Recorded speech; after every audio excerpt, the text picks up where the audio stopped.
रामकृष्ण हरी माऊलींनो, सर्वांना गौरीचा नमस्कार। तर कशा आहात सर्व? आज आपण बनवतोय उकडीद कणीस। तर उकडीद कणीस बघा इथे किती छान असे मस्तपैकी कणस उकडून झालेले। त्याच्यामध्ये टाकायला बनवायचं आहे थोडासा चाट मसाला घ्यायचा आहे आपल्याला, लाल मिरची पावडर घ्यायची आणि थोडंसं सौंदड मीठ घ्यायचं। त्याच्यावरतून कणसाला लावून घ्यायचंय, असं छान असं लावून घ्यायचं आणि खायला खूप छान असं मस्तपैकी लागते, एकच नंबर टेस्ट लागते। तर नक्की कंस उकडून असं चाट मसाला वरतून त्याच्यावरतून खाऊन बघा, तर खूप छान लागतं। तर चला वेळ वाया न घालवता रेसिपीला सुरुवात करूया आणि कंस उकडायला घेऊया। आज आपण बनवतोय उकडीद कणीस, म्हणजे कंस उकडायचे आहे आपल्याला कुकरमध्ये। तर कुकरमध्ये कंस उकडण्यासाठी आपण 3 तांबे पाणी घालून घेतलेले, त्याच्यात घालून घ्यायचंय जाडसर मीठ। मीठ जेवढं भरपूर घातलं तेवढं चांगलं। मीठ घालून आपण पाणी गरम करायला ठेवून देऊया। तोपर्यंत आपण पाणी गरम होतं तोपर्यंत आपण मकाचे कणस घेऊन या। तर वावरात कणस आहे, तर चला कणस आणून। खूप लांबवरून आपल्याला जवळ जायचं कणस आणायला, खूप घराच्या जवळच आपल्याली मक्का आहे, मक्का केलेली आपण। तर त्या मक्काचे कणस आपल्याला तोडून आणायचे। तर मक्का बघा इथं जवळच आहे। कणस आणण्यासाठी घेतले 1 बकेट, म्हणजे बादली। खूप लांब नाही, 20 ते 25 पावलं चालायची आपल्याला घरापासून। आधी आपल्याला घ्यायचं मक्का। तर मक्काचे कणस कसे तोडायचे, मक्का झालेली कशी समजायची, तर मी ते तुम्हाला आज सांगते। तर बघा किती मोठे मोठे कणस आहे मक्काला। ही सगळी आपली मक्का आहे आणि हे घास त्याच्या खाली मक्का, ती पण आपलीच आहे। ते मोठं लिंबाचं झाड ते पण आपलंच आहे। तर इथे बघा हे कणीस जे आहे याच्यावाले हे कणसाचे केस जे वाळलेले असतात असे ना, तर समजायचं आपल्याला हे कणीस तयार आहे खाण्यासाठी। आणि ज्या कणसाला केस आहेत ते कवळे केस, तर ते कणीस पूर्ण झालेलं नसतं। तर इथे एक कणीस, तर बघा हे पण कणीस झालेलं आहे। ज्याचे केस वाळलेत ना ते कणीस आपल्याला खाण्याजोगं झालेलं आहे। तर तोडून घेऊया।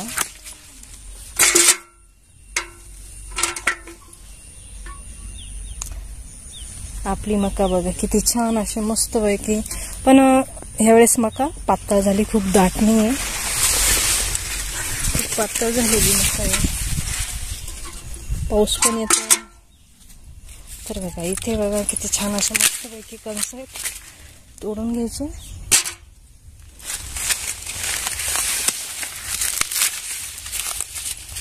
कणस उकडून काढायचे। आपण मकाच्या दुसऱ्या साईडने आलेलो आहे। आपल्याला खूप सारे कणस नाही घ्यायचे, फक्त खायला 4 ते 5 लोक आहे, तर मग फक्त आपल्याला कणस फक्त 5 ते 6 कणस घ्यायचे। त्याच्यातले जर समजा काही खराब निघाले तर त्याच्यासाठी 2 एक्स्ट्रा घ्यायचे, जर खराब जर निघाले तर। इथे पण एक कणीस ते काढून घेऊया। असे किती छान कणस आहेत बघा, मोठे मोठे।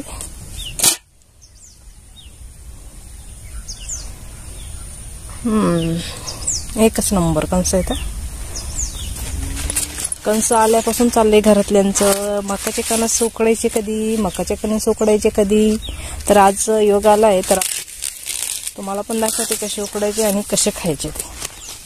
तर इथे आपण घेतलेले 7 कणस, 6 ते 7 कणस घेतलेले। आता घरी जाऊन आणि कट करून घ्यायचे, मागून पुढून कट करायचे। इथे घेतले आपण सगळे कणस, काढून घेतले, इथं मागून पुढून कट करून घ्यायचे आणि साळून घ्यायचे। म्हणजे कट केले म्हणजे साळायला सोपे जातात। तर असे साळून घ्यायचे मस्तपैकी, उकडण्याजोगे खूप छान असे झालेले कणस।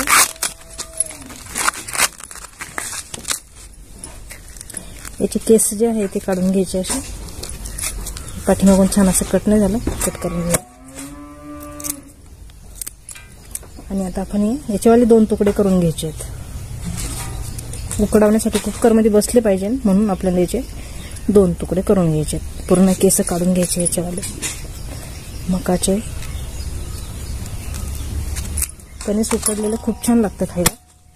तर असे 2 तुकडे करून घ्यायचे आपल्याला आणि फोलून घ्यायचे। इथे आपले पूर्ण कंस सोलून झालेले आहेत बघा. कंस बघा किती मोठे मोठे आणि किती मोठे मोठे दाण्याचे कंस आहेत. किती छान अशा मस्तपैकी कंस खूप छान आहेत. तर आता आपण हे कट करून घेऊया कंस अशा प्रकारे, म्हणजे कुकरमध्ये सगळे कंस नीट व्यवस्थित बसतील. मी म्हटलं होतं काही कंस खराब निघतील, पण काही कंस खराब निघाले नाहीयेत, तर सगळे छान निघाले. तर सगळे आपण कंस घेऊन टाकूया उकडायला. तर सगळे आता मधून कट करून घेऊया. इथे आपण सगळे कंस असे कट करून घेतलेले आहेत. आता आपण कुकरमध्ये उकडत घालून देऊया. इथे पाण्याला छान अशी उकळी आलेली आहे. आता आपण कुकरमध्ये कंस घालून घेऊया. जे जाड जाड कंस आहे पाठीमागचे ते खाली घालून घ्यायचे असे.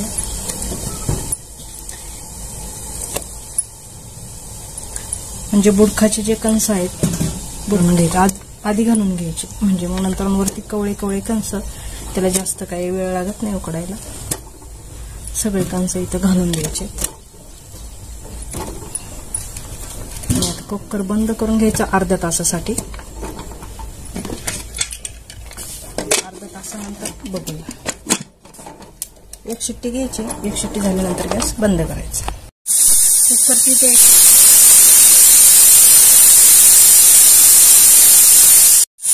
आता गॅस बंद करूया आपण आणि कुकर थंड होण्याची वाट बघूया 5 ते 10 मिनिटं. आणि व्हिडिओ कुठून बघते कुठून नाही शेवटपर्यंत व्हिडिओ बघा.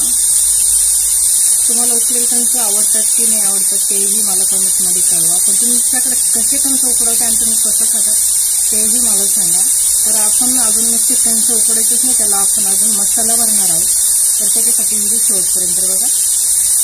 तर कुकर थंड होण्याची वाट बघूया. इथे कंस छान असं आपल्याला कुकर थंड झालेला आहे. कंसाचा झाकण काढून घेऊया. तर बघा किती छान असं मस्तपैकी कलर आलेला आहे आणि किती छान मस्तपैकी उकडलेले. हा मस्तपैकी आहे बघा. दाणे मोकळे होतात ते कंसाचे. वा मस्त. आता याच्यात आपल्याला मसाला टाकायचा, पूर्ण याच्यात नाही.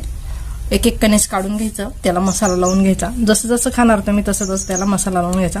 तर आपण आता एकदा पाणी वेगळं करून घेऊया याच्यातलं. इथे आपण पाणी वेगळं करून घेतलं. इथे घ्यायचे आपल्याला 1 चमचा चाट मसाला. 1 चमचा चाट मसाला घेतलेला आहे मी इथे. इथे थोडं घेतलेले अर्धा टीस्पून असं लाल मिरची पावडर. तिखट जर जास्त पाहिजे असेल तर तुम्ही जास्त मिरची घेऊ शकता, लाल तिखट. इथं घ्यायचंय थोडंसं सौंदड मीठ, म्हणजे काळं मीठ. तुम्हाला पाहिजे असेल जास्त तर तुम्ही जास्त वापरायचं. जास्त मसाला करायचा असेल तर जास्त करायचा. मी फक्त 2 ते 3 कंसांसाठी केलंय. मसाला छान असा एकत्र करून झालेला आहे आपल्याला. आता त्याला आपल्याला कंसाला लावून घ्यायचंय. तर इथे एक कणीस घ्यायचं आणि सगळीकडे असं लावून घ्यायचं. गरम आहे. कंसाला असं वरतून थोडं थोडं टाकून घ्यायचं, किंवा तुमच्याकडे आपल्याकडे मिठाची बरणी असते ना ती अशी मीठ टाकायची. तर त्याच्यात बरणी जरी भरून असं वरतून टाकलं ना तर खूप छान लागतो हा मसाला वरतून खायला. तर नक्की हे करून बघा, तुम्हाला नक्की आवडेल. तुम्हाला जर माझी रेसिपी आवडली तर लाईक शेअर सबस्क्राईब नक्की करा. त्याचबरोबर बेल बटन सुद्धा दाबा, म्हणजे माझ्या अशाच नवीन नवीन रेसिपी तुम्हाला बघायला भेटतील. तर बघा किती छान असं मस्तपैकी कणीस झालेलं आहे आणि तुटायला पण खूप छान असं तुटतंय. खाऊन पण बघू. वाव किती छान टेस्ट आहे. इतकंच नंबर टेस्ट आहे. तुम्हाला जर नक्कीच आवडेल नक्की करून बघा. आणि हा चाट मसाला त्याच्यावरती खाऊन बघा. एकच नंबर लागतो, एकच नंबर. तिखट थोडंसं नमकीन आणि एकच नंबर लागतंय. नक्की करून बघा. तुम्हाला हे असं नक्की आवडेल. कंस जर उकडवले तर भाजण्यापेक्षा हे कंस खूप छान लागतात. तर चला आजच्यासाठी धन्यवाद. भेटूया पुढच्या नवीन रेसिपीमध्ये आणि कंस उकडून नक्की खाऊन बघा. तोपर्यंत खुश राहा, मस्त राहा, छान राहा.